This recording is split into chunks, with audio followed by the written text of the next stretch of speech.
बात कर रहे थे यार ये टेस्ट क्रिकेट कब खेलेगा, क्या इसे टेस्ट क्रिकेट मिलेगी कि नहीं मिलेगी। वो थे सरफराज।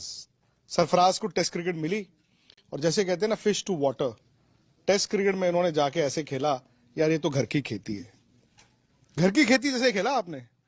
जबकि सबसे मुश्किल चीज शायद ये होती है सरफराज की, आप डोमेस्टिक से जब इंटरनेशनल क्रिकेट जाओ तो कहते हैं वो सफर जो है 24 दिन का, 24 रात का या 24 घंटे का या 24 मिनट का, वो तय करना बड़ा मुश्किल होता है।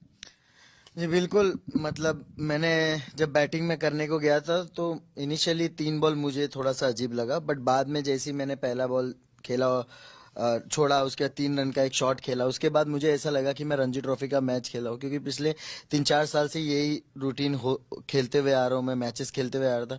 तो दिमाग में ये नहीं चल रहा था कि इंटरनेशनल मैच है, दिमाग में यही चीजें चल रही थी कि हाँ ये फील्डर है, ये बॉलर है, यहाँ से खेलना है, ऐसे ही चल रहा था। नहीं लेकिन इतना आसान तो हर किसी के लिए होता नहीं, क्योंकि टेस्ट क्रिकेट तो बहुत से लोग खेले हैं। 3 गेंद वाकई में दिख भी रहा था, हम टेलीविजन पर भी देख रहे थे तो 3 गेंदे लग रहा था कि वो होता है ना सांस आपका ऊपर चले जाता है, लेकिन क्या इतनी जल्दी ट्रांजिशन हो जाता है? क्योंकि मैं वो जोन में रहता हूँ। मतलब देखिए मेरे घर का ऐसा है, मेरे अब्बू जो है वो दिन रात, एक बार आपकी सुबह आंख खुल गई उसके बाद से सोने तक, खाना भी तो छोड़ दो, सोने तक आपकी कोचिंग चलते रहती है। तो मेंटली हम इतना स्ट्रांग हो जाते हैं कि हमारे लिए वो चीज मतलब खाने जैसे हो गई कि हाँ भाई उठो खा लो, ऐसा करके। नहीं लेकिन बड़ा इमोशनल मोमेंट भी था। मेरी एक दिन पहले उनसे बात हुई थी, उन्होंने कहा मेरी तबीयत खराब है शायद मैं नहीं जाऊंगा, बट वो वहां गए सूर्य के कहने पे, और सुबह जब आपने कैप उनको दी और उनकी आंखों से भी बड़े आंसू निकले। यार इमोशनल मोमेंट तो होता ही है। जी बिल्कुल। क्योंकि वो एक बार मुझे अच्छे से याद है कि मेरे अब्बू का एक्सीडेंट हो गया था, उनका शोल्डर खुल गया था, बहुत टाइम बहुत जमाने पहले की बात है, मेरे ख्याल से 10 साल पहले की बात है। तो जब वो उनको इंजेक्शन दिया गया था, वो बेहोश होकर वापस जब होश में आ रहे थे, तो वो जब होश में पूरे नहीं आए थे, उनके मुंह से सिर्फ एक ही चीज निकलती थी कि मेरा बेटा इंडिया खेलेगा क्या, सरफराज इंडिया खेलेगा, सरफराज सिलेक्ट हुआ कि नहीं हुआ। ये करीब 10 साल पहले की बात है मेरे ख्याल से, जब उनका एक्सीडेंट हुआ था। तो तभी से मेरा भी सपना यही था कि मैं इंडिया के लिए खेलूं। उनका खुद का सपना था कि वो इंडिया के लिए खेले, बट कुछ चीजों की वजह से वो नहीं खेल पाए।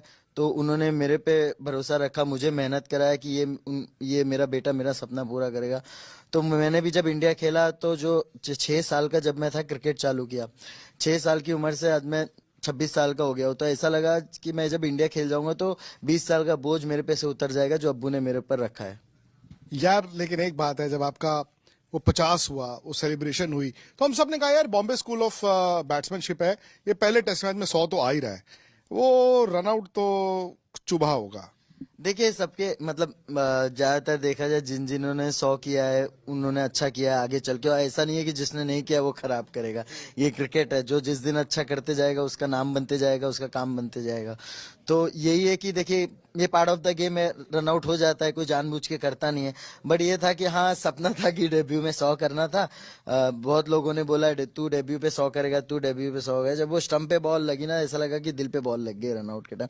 लेकिन फिर भी ठीक हुआ, जो होता है अच्छे के लिए होता है। हम सेकंड इनिंग में, मैंने देखा जाए तो उस मैच में मैंने दोनों इनिंग मिला के सेकंड इनिंग वापस 68 नॉट आउट बनाए, तो 100 तो बनी गया एवरेज। सही बात है। और तकरीबन इसी तरह का सुनील गावस्कर साहब का भी आगाज हुआ था टेस्ट क्रिकेट में, उनकी भी दोनों पारियां इसी तरह की थी।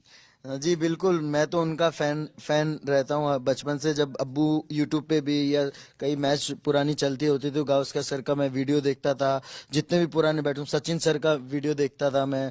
मतलब दिन रात, अगर हम घर पे आ गए तो टीवी पे मैच लग गए, ये बॉल ऐसा वो बॉल ऐसा। हालांकि मार भी बहुत पड़ी है, कभी स्वीप शॉट खेलने पे आड़ा क्यों मार दिया, हालांकि रन स्वीप में भी। अब तो वो कहते होंगे इन शॉटों को और परफेक्ट करो। नहीं, ये कहते हैं शॉट सिलेक्शन बहुत इंपॉर्टेंट है। बीच में मैं भी हिमाचल में ऐसी मैच खत्म होने के बाद वहां पर गावस्कर सर जा रहे थे, तो मैंने उनसे पूछा था क्या इम्प्रूव कर सकता हूँ। तो मुझे यही बोले शॉट सिलेक्शन बहुत इंपॉर्टेंट होती है, वगैरह वगैरह चीज। तो मुझे काफी सारी चीजें से गावस्कर सर से भी सीखने मिली थी। सरफराज, रनों की भूख तो आप में थी, अब वो भूख हमें एक लेवल तक पहले दिखी, उसके बाद ये टेस्ट क्रिकेट में दिखी। और रनों की भूख कहां से आई? बिकॉज देखिए हर कोई, जैसे आपने कहा, उम्र होती है, आप इंडिया खेलना चाहते हो, बट जब आपको इंडिया नहीं मिल रहा था, क्या उस वक्त आप विचलित हो रहे थे, इम्पेशेंट हो रहे थे? क्या आपको लग रहा था कि यार मैंने तो सब कुछ किया है बट मुझे मिल नहीं रहा? देखिए इंसान परेशान होता है। मतलब कई रात हो जाती थी, जैसे नींद नहीं आती थी कि मैं कब इंडिया के लिए खेलूंगा। लेकिन मैं एक चीज बोलूं, जो होता है ना अच्छे के लिए होता है। हमारे घर में अक्सर ये वर्ड यूज होता है, जो होता है अच्छे के लिए। शायद मैं 2 साल पहले आ जाता, शायद मैं वैसा नहीं खेल पाता, या जो मैं ये जो जैसा आपने मुझे बोला कि यार तुम बैटिंग करने जब आए तुमको ऐसा लग रहा था घर की खेती है, तो वो चीज शायद और 2 साल मैंने वहां पर डोमेस्टिक में खेला, और डोमेस्टिक में खेलने के बाद मुझे वो सब चीज मिली, कॉन्फिडेंस मिला, चलो भाई घर की खेती है, बिंदास खेलो। तो जो होता है अच्छे के लिए होता है, जब जागे तब सवेरा सर, बस खेल लिया, अब वही सब। आज की वीडियो में हम आपको एलएसजी और मुंबई इंडियंस के दरमियान होने वाले मैच के बारे में इंफॉर्मेशन देंगे।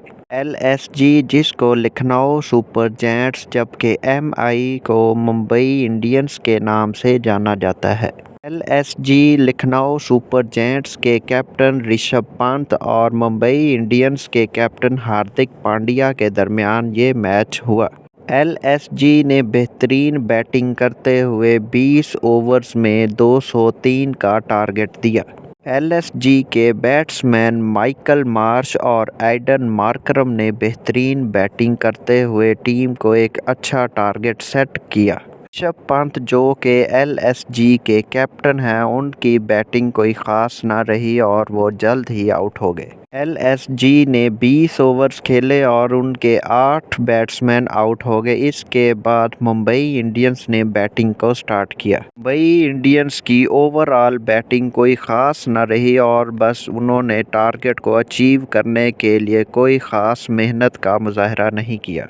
एलएसजी के टारगेट को पूरा करने की बजाय मुंबई इंडियंस 191 स्कोर पर ऑल आउट हो गई। मुंबई इंडियंस की कुल 5 विकेट्स ख़त्म हुई, जबकि इनके ओवर्स या बॉलिंग इनकी मुकम्मल हो चुकी थी और इनको 12 स्कोर से शिकस्त का सामना करना पड़ा। एलएसजी से हारने के बाद अब लगता है मुंबई इंडियंस का आईपीएल में तकरीबन काम ख़त्म हो चुका है और अब वो अगले आईपीएल का इंतज़ार करने के लिए तैयार हों। मुंबई इंडियंस के हार्दिक पांड्या ने अच्छी बैटिंग की, लेकिन फ़िलहाल उनसे टारगेट अचीव ना हो सका और 12 स्कोर से मुंबई इंडियन मैच हार गई। वीडियो अच्छी लगे तो चैनल को सब्सक्राइब कीजिएगा ताकि मज़ीद आने वाली वीडियोस आप तक आसानी से पहुंच सकें। शुक्रिया।